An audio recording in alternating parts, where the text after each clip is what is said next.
The Americans believed that they needed to expand westward, so they created an easier way to do it. Two companies built the railroad, the Union Pacific and the Central Pacific Companies. The Pacific Railroad Act was an official agreement to start the construction of the railroad. They progressed very quickly. The Chinese made up 80%, which greatly affected the progress of the Transcontinental Railroad.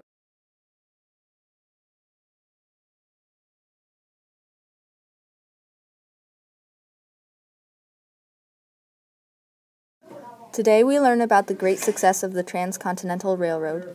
The American voices were heard because history is always told by the victors.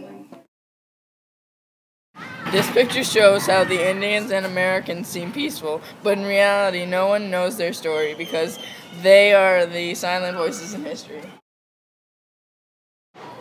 The Americans saw nothing wrong with taking land from the Native Americans. If it benefits the majority, it is okay to harm the minority. This revolutionized the way Americans traded and the speed.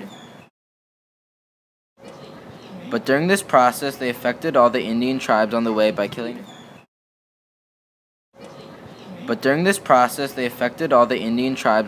killing their food source and taking away part of the land with their track.